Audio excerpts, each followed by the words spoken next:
Le deuxième rendez-vous que nous avons avec notre ange, c'est celui que Gita a eu dès le premier entretien. Parce que dès le premier entretien, son ange lui a posé une question centrale. Me connais-tu? On va entendre ce qu'elle a dit ce jour-là et ce que son ange a dit ce jour-là. Me connais-tu? Je sais que je le connais, qu'il est mon maître intérieur, et cette certitude est inébranlable. Mais je n'ai aucun souvenir. Des brumes épaisses me recouvrent. Me connais-tu? Je suis au bord du souvenir et me débat pour me rappeler, mais en vain.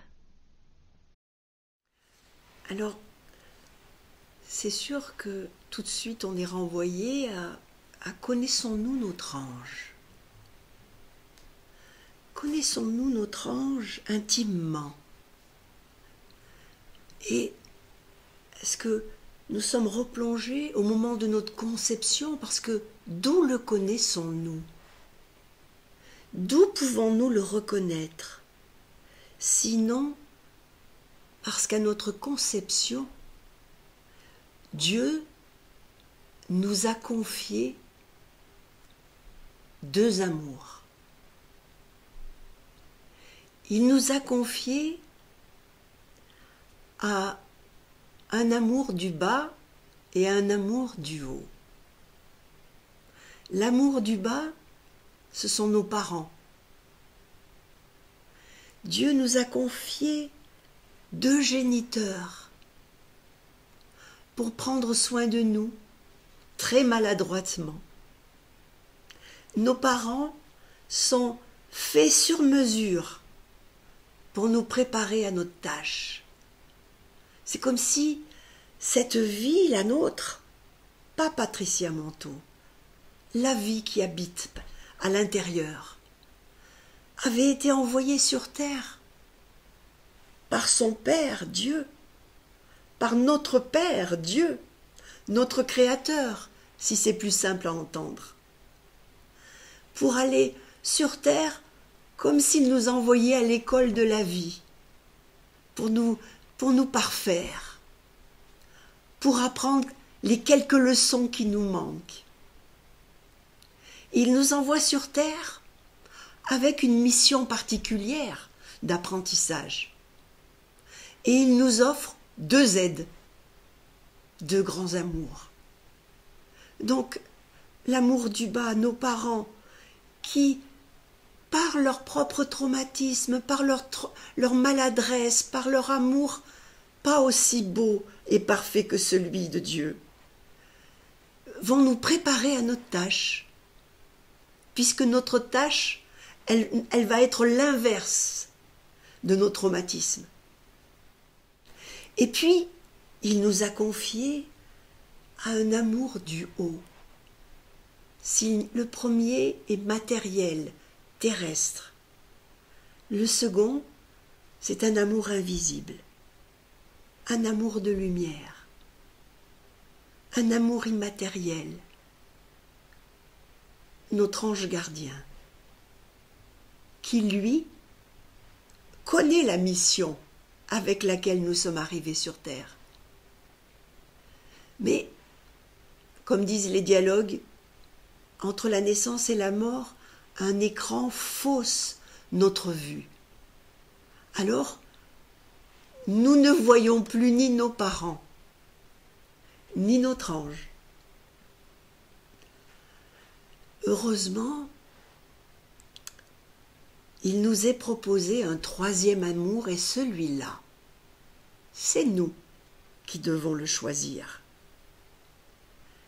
Il nous est proposé un maître entre les deux, entre l'amour du bas et l'amour du haut, un passeur, quelqu'un qui nous aide, qui nous guide sur notre route, qui nous fait passer de la lecture du monde visible à la lecture du monde invisible. Et là, je vais peut-être un peu abuser dans le vocabulaire que je vais choisir, mais n'est-ce pas aussi une sainte trinité, ces trois amours? Pourquoi sainte trinité? Parce que les trois participent à notre accomplissement.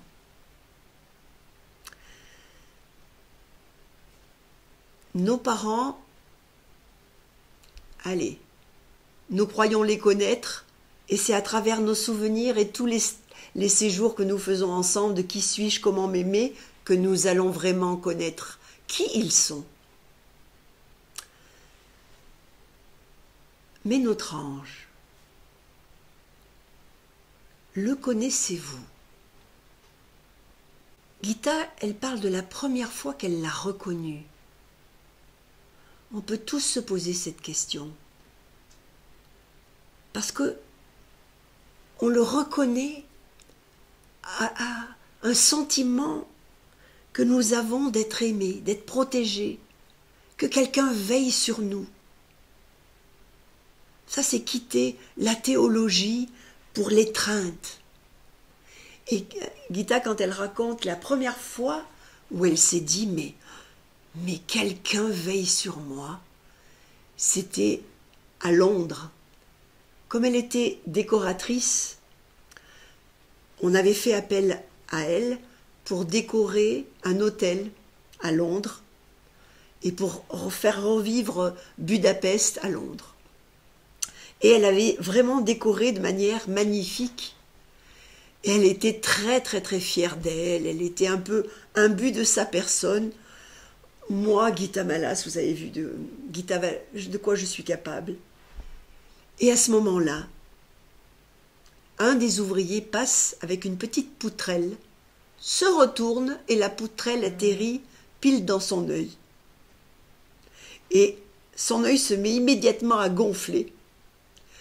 Et tout le monde se précipite et là-bas, la manière de soigner les bleus pour pas qu'ils ne gonflent, c'était un gros steak qui lui est arrivé sur son œil bien saignant pour calmer sa douleur.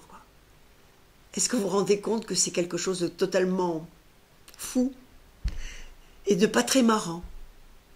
Et pourtant là, elle s'est dit « Waouh, je viens de recevoir la leçon du siècle. Quelqu'un veille sur moi, donc. » Et moi, quand Gita m'a posé cette question, mais quand est-ce que tu as eu le sentiment qu'on veillait sur toi? Immédiatement, je me suis retrouvée à 21 ans, où j'allais me marier, et où j'ai fait un rêve qui me montrait l'impasse dans laquelle je m'engageais, que c'était un mariage voué à l'échec, et que c'était autre chose que j'avais à vivre. Et en me levant le matin, j'étais dans la conviction, l'intime conviction que ce rêve, je ne sais pas d'où il provenait, mais que il disait la vérité.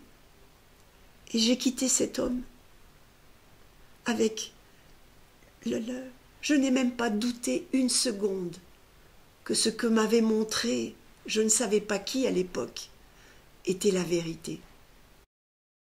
Alors, je me tourne vers vous pour vous poser la question. Et vous, le connaissez-vous? Où l'avez-vous? Quand l'avez-vous rencontré la première fois? C'est bon de se remémorer notre première rencontre avec lui. Qu'est-ce que je pourrais dire de mon ange? Comment est-ce que je pourrais le décrire? Allez, il est plein d'humour, il est plein de tendresse, mon Dieu, la force qu'il a. Qui est votre ange? Comment le sentez-vous? Peut-être que nous ne nous sommes jamais vraiment arrêtés pour nous poser ces questions. Dans l'entretien 41, c'est l'ange de la mesure. Allez, nous faisons tous partie de ce grand mouvement du dialogue avec l'ange. Celui qui fait partie d'un groupe dialogue, il fait partie de la famille du dialogue avec l'ange. Et il y a un ange qui s'occupe de nous, c'est l'ange de la mesure, qui nous mesure tous, qui voit pour chacun de nous, allez, où est-ce qu'on pourrait éclore davantage. Et dans l'entretien 41, il dit, d'une manière tellement amoureuse, il dit, je veille sur vous, petite fleur de l'arbre, je veille sur vous. Nous n'avons pas que notre ange gardien qui veille sur nous. Il y a tous ceux qui s'occupent de cette expérience qui a lieu avec nous, que nous ne sommes pas sûrs de réussir, mais à laquelle nous sommes conviés.